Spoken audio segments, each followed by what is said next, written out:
बच्चे नहीं कहते कि आप तो इतनी बड़ी स्टार थी और क्यों इतना ज्यादा पीछे कर लिया आपने आपको? भाई अब मेरे बच्चे तो मुझे बोलते रहते हैं, मुझे बहुत गिल्ट देते हैं कि you know why do you have to work, वो अलग है, why do you have to work, why can't you sit at home.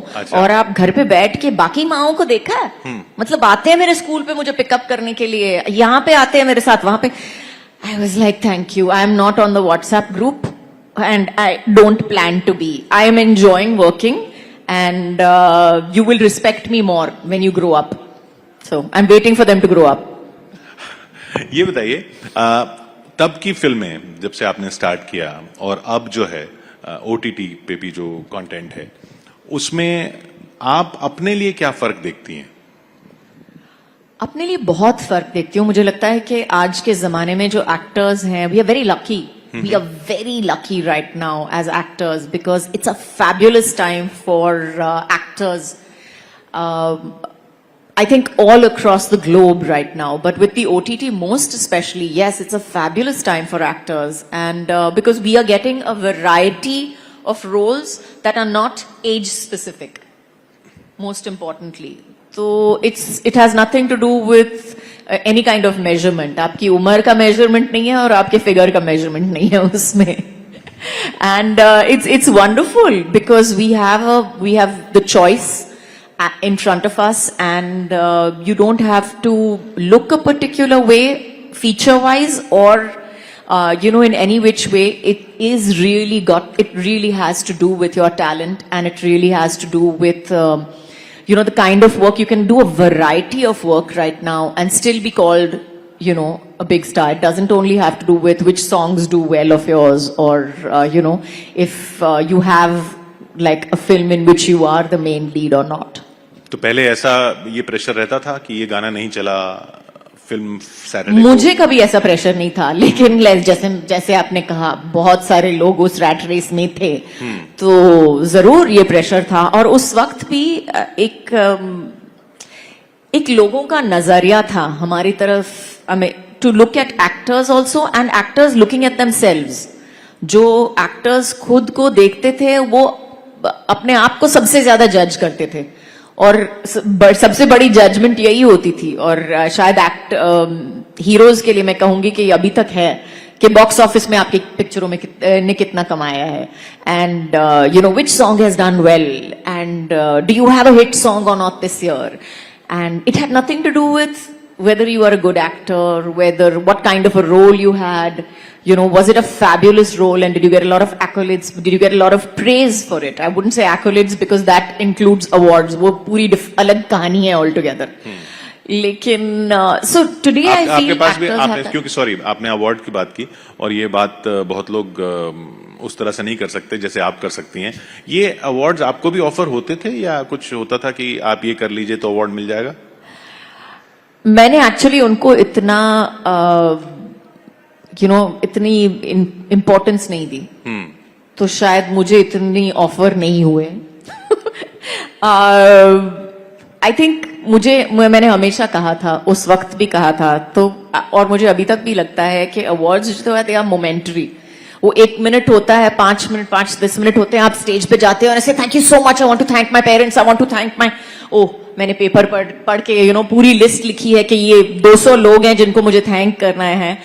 And but after that when you get of the stage it's over, it's done with, और वो picture खत्म हो गई है, वो वक्त चला गया है, and next year there will be another set of awards. तो उस वक्त क्या करेंगे आप? And so I really think they are momentary. You have to satisfy yourself. और हर करियर में जो भी, I think people who are truly successful have learned how to satisfy themselves rather than anybody else. तो आप पीछे मुड़ के अपनी फिल्मों पे नजर नहीं डालती, या उन फिल्मों पे जो कहा जाता है कि आप कर सकती थी आपने नहीं की और वो सक्सेसफुल हो गई? आज अभी सुबह हमारे साथ सनी देओल थे, वो गदर की बात कर रहे थे और उसमें आप भी तो हो सकती थी. आपको ऑफर हुई थी ऐसा हमने सुना? नहीं, गदर मुझे ऑफर नहीं हुई थी. It was a rumour. Lot of films were offered to me, I will say that. Lot of films, मैं ये बोलूंगी नहीं क्योंकि वो आई थिंक वो पिक्चरें ऑलरेडी बन चुकी हैं, कुछ हिट हो चुकी हैं, कुछ नहीं बन चुकी हैं, तो मैं वो कहूंगी. But I think you know, you can't claim work, वो आपका है ही नहीं, क्यों जो आपने किया है उसके ऊपर आपका हक जरूर होता है, लेकिन जो चीज आपने की नहीं, वो जो एक सजेशन है, जो एक क्वेश्चन मार्क है, वो आपका कभी था ही नहीं, तो you can't really claim it. आपकी बेटी फिल्मों में आना चाहती हैं या वो भी नहीं. आप भी तो बिल्कुल नहीं आना चाहती थी, लेकिन no but still I think वो 22 साल की हो गई है, होने वाली है अभी, तो आई think she is made up her mind के नहीं आने वाली है अभी.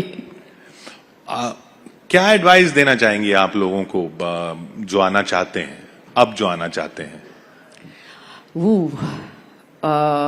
पहली बात तो मैं कहूंगी कि please don't take advice from everybody, most importantly, क्योंकि अगर आप पूछेंगे लोगों को कि मुझे क्या करना चाहिए, तो 100 लोग खड़े होके बोलेंगे तुम्हें ये करना चाहिए, तुम्हें ये करना चाहिए, तुम्हें अपना नाक बदलो, हाथ बदलो, बालों का कलर बदलो, ये करो वो करो.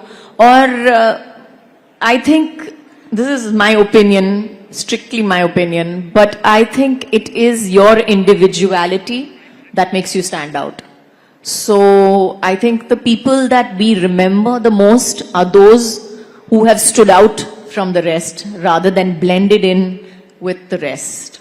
And I think that is the secret of success to anybody, either on social media or in acting as well. दोनों areas में मैं कहूँगी.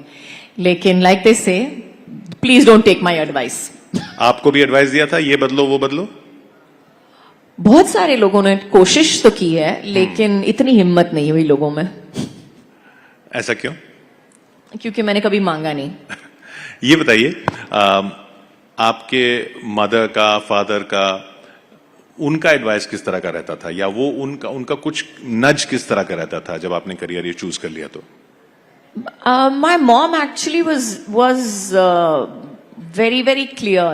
I think मैं 12 साल की थी, मम्मी ने मुझे बोला था बिठा के कि बेटा अभी ना तू 12 साल की हो गई है, 12 now you're entering your teens, and when you become a teenager you have to learn how to think for yourself, and whatever decisions you make in life, they are your decisions. ये responsibility तुम्हारी होगी, अगर गलत हुआ तो तुम्हारा है, अगर सही है तो तुम्हारा है, तो क्रेडिट भी तुम्हारा है और गलती भी तुम्हारी है. तो जो भी करना है जिंदगी में, 12 साल की उम्र में बैठ के सुनाया था मुझे. So I think she didn't interfere too much with any of my decisions as far as movies were concerned. और मैंने कभी पूछा भी नहीं, जैसे आप कहते हो ना कि किसी से एडवाइस पूछी, मैंने किसी से पूछा ही नहीं कि ये करना चाहिए या नहीं करना चाहिए. या तो मैंने किया हाँ, या तो मैंने ना कर दी. So even my dad, for that matter, he was very clear. He was like, you decide for yourself कि तुम्हें क्या करना है. So कौन सी चीज आपको लगता है इस पूरे इंडस्ट्री में ओवररेटेड है? बहुत सारी चीजें और बहुत सारे लोग भी ओवररेटेड हैं, बट मैं कहूंगी कि सबसे ज्यादा चीज जो मुझे लगती है ओवररेटेड है is this weird fake honesty that we have going, जहां पे लोग मतलब अपनी पूरी जिंदगी जो है